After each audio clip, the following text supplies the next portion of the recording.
Pelo menos 6 capitais do país têm protestos contra o projeto da Câmara que equipara o aborto ao crime de homicídio após 22 semanas de gestação. Em São Paulo, manifestantes fecharam uma parte da Avenida Paulista, em frente ao MASP, com bandeiras e cartazes. No Rio de Janeiro, o protesto se concentrou na Cinelândia, no centro da cidade, com faixas dirigidas aos deputados favoráveis à proposta. Também houve manifestações em Brasília, Florianópolis, Recife e Manaus.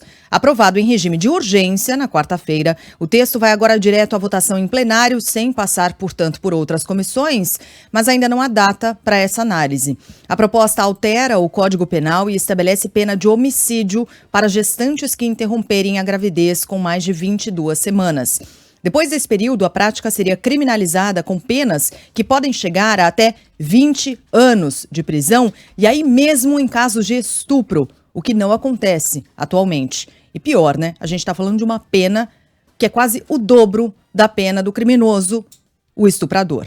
A pena para o crime de estupro é atualmente de no máximo 10 anos. O presidente do Senado afirmou ontem que o tema é sensível e criticou o presidente da Câmara, Arthur Lira. Segundo Rodrigo Pacheco, a casa que ele lidera jamais teria pressa em analisar uma proposta dessas em plenário. Devo dizer que uma matéria dessa natureza jamais, por exemplo, iria direto ao plenário do Senado Federal.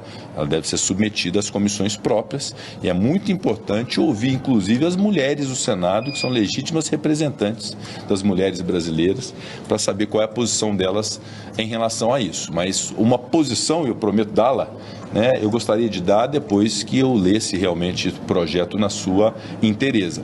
Mas a separação e a natureza absolutamente distinta entre homicídio e aborto, isso eu já posso afirmar, porque é assim a legislação penal e assim deve permanecer. Como funciona hoje? O aborto é autorizado pela legislação em 3 casos: gravidez decorrente de estupro, risco à vida da mulher e anencefalia do feto.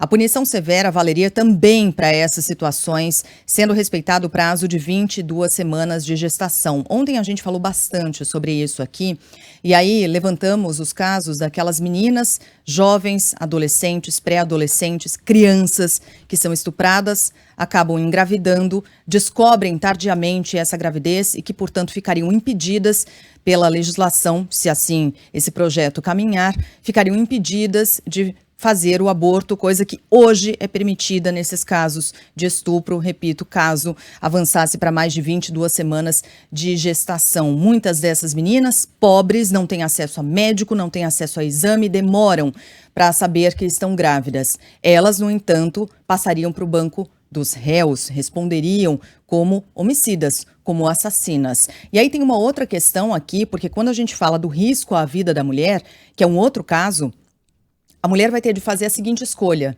entre morrer ou responder como homicida. Porque se a vida dela está em risco e hoje ela tem a possibilidade de realizar um aborto, porque hoje isso está garantido por lei, com essa mudança ela passaria a não poder mais e continuaria seguindo com os riscos de morrer. Essa seria a escolha diante da qual a mulher estaria: morrer ou responder como uma homicida. Em entrevista ao Entre Nós, apresentado pela Adriana Araújo, a antropóloga Débora Diniz destacou que o projeto é mais uma violência contra as mulheres. A acadêmica ressalta que, em muitos casos, gravidez decorrente de estupro acontece dentro de casa. Esse é um debate que parece que há uma desimaginação. Nós esquecemos que nós estamos falando de pessoas concretas. E é uma menininha concreta. É 9, 10, 11, 12, 13 anos, que diz a lei brasileira que é um estupro. A gravidez é resultante de estupro.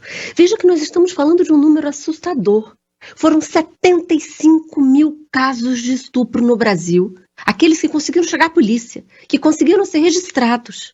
E desses, mais da metade são de menininhas com menos de 13 anos. Essas menininhas, elas são violentadas na casa, aonde o agressor é o pai, padrasto, irmão, vizinho. O autor do texto, deputado, aliás, recomendo a todo mundo acompanhar essa entrevista na íntegra com a Débora Diniz, que traz reflexões super importantes, argumentos muito importantes sobre os quais a gente precisa falar. O autor do texto, o deputado Sóstenes Cavalcante, do PL, defende que o mérito da proposta seja analisado no plenário em até 2 semanas. O presidente da Câmara, Arthur Lira, porém, admite que a tramitação ainda pode demorar. A proposta deve ter relatoria de uma deputada mulher do Centrão.